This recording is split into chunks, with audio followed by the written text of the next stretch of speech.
দীপাবলির যে ভিডিওটা তার আগে আমি শেয়ার করেছিলাম সেটাতে কিন্তু সম্পূর্ণটা তুলে ধরতে পারিনি, ভিডিওটা অনেকটা লম্বা হয়ে যাবে বলে।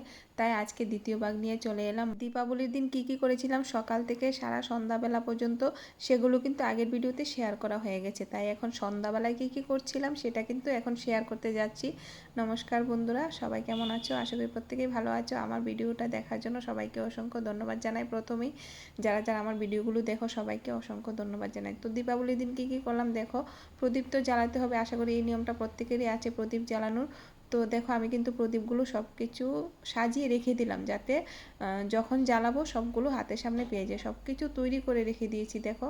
তারপর এদিকে রাস্তা দিয়ে মায়ের প্রতিমা নিয়ে যাচ্ছে, আমি গেটের সামনে এসে দাঁড়ালাম। তবে এই প্রতিমাটি কিন্তু আমাদের পাড়ার নয়, অন্য একটি পাড়ার প্রতিমা। আমাদের পাড়ার প্রতিমা কিন্তু স্থাপিত একদম পাথরের মূর্তি, তো সেই জন্য সেটাকে রং করলেই হয়ে যায়। তো দেখো এবারে আমি ভাবছিলাম যে আগে মায়ের মন্দিরে যাব, সেখানে মোম প্রদীপ জ্বালিয়ে আসবো, কিন্তু ভাবলাম যে সেখানে গিয়ে সঙ্গে সঙ্গে আসতে মন চাইবে না, আগে বাড়িতে প্রদীপগুলো জ্বালিয়ে নিই। তো দেখো আমি বাড়িতে ঠাকুর ঘরে আগে প্রদীপগুলো জ্বালিয়ে দিলাম, তারপরে আমি বাইরে প্রদীপগুলো জ্বালাবো। তবে দেখো এখানে আমি কিন্তু তারা গাঁদা ফুল দিয়ে প্রদীপের থালাটি সাজিয়েছি, কেমন লাগলো বলবে সাজানোটা।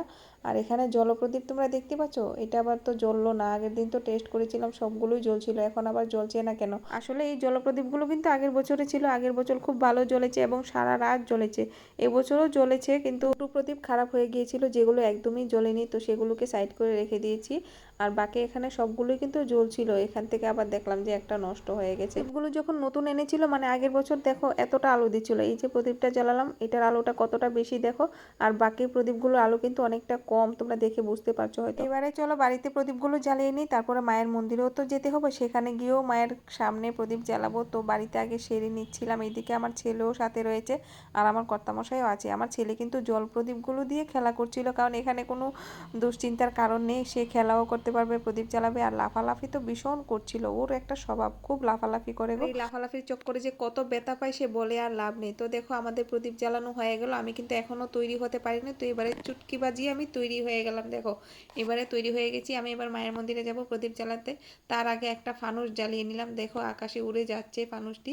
তো এবারে যাব মায়ের মন্দিরে, চলো এবারে রওনা দিচ্ছি মায়ের মন্দিরে প্রদীপ জ্বালানোর জন্য। আর আমার ছেলে দেখো ওর পাপার সাথে ঢেং ঢেং করে আমাকে ফেলেই চলে যাচ্ছে। আর এদিকে দেখো আমি মোম ধূপকাঠি নিয়ে নিলাম মায়ের মন্দিরে জ্বালানোর জন্য। মায়ের মন্দিরে দেখো বাড়ি থেকে বেশি দূর নয় মায়ের মন্দিরটি, তো চলে এলাম, মায়ের দর্শন করে নিলাম। আগে তোমাদেরকেও দর্শন করাই। দেখো শুরুতে বলেছিলাম না যে আমাদের মায়ের মূর্তি কিন্তু পাথরের মূর্তি, কত সুন্দর রং করে সাজিয়েছে দেখো, একদম গোল্ডেন গোল্ডেন দেখাচ্ছে মাকে।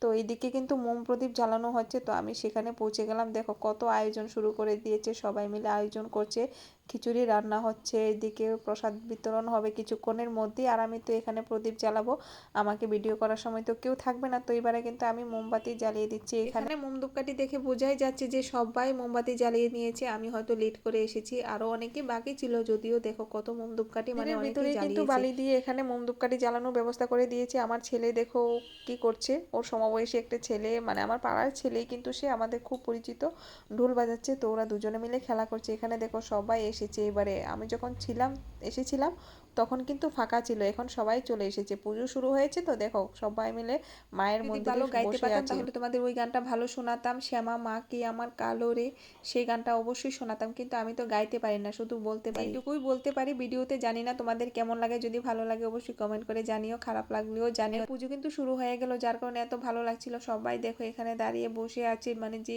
যার মতো বসে আছে, আর এখানে ডাকডুলও বাজানো হচ্ছিল। আর আমি আমার ছেলেকে নিয়ে ব্যস্ত আছি, দেখো কত দুষ্টুমি করছে, উপরে উঠে যাচ্ছে, দাঁড়াচ্ছে, কোথায় নিচে পড়ে যাবে কি না কোনো চিন্তা নেই। ব্যথা পায় ছেলেটা, বললাম না তোমাদের, খুব দৌড়াদৌড়ি ছোটাছুটি করে। এই মন্দিরে এসেও কিন্তু খুব দৌড়াদৌড়ি ছোটাছুটি করছিল, আমার তো কন্টিনিউ ওর উপর দৃষ্টি ছিল, কি কোথায় একটু বসে আনন্দ করবো। মায়ের মন্দিরে একটু বসতে এসেছিলাম, কিন্তু ছেলের জন্য বসতেও পারিনি। দেখো সবাই সামনে গিয়ে বসে আছে আর আমি আমার ছেলের পিছনে ছোটাছুটি করছি।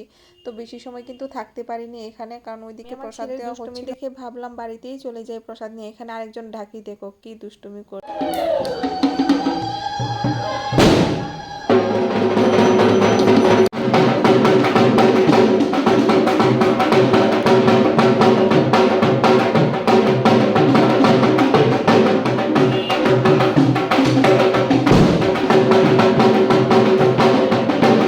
কালী পুজো পুজো সারা রাতই তো চলবে, তো এইদিকে কিন্তু প্রসাদ দেওয়া শুরু হলো। চলো যাই আমরা প্রসাদ নিয়ে বাড়িতে চলে যাচ্ছি। খিচুড়ি বাটি নিলাম, এইদিকে দেখলাম আমার ননাসার জামাই দাঁড়িয়ে খিচুড়ি খাচ্ছে, তো ওনাকে একটু ভিডিও করে নিলাম। এবারে আমার ভিডিও কিন্তু আর করা হলো না, কারণ দুই হাতই বন্ধ ছিল খিচুড়ি বাটি দিয়ে।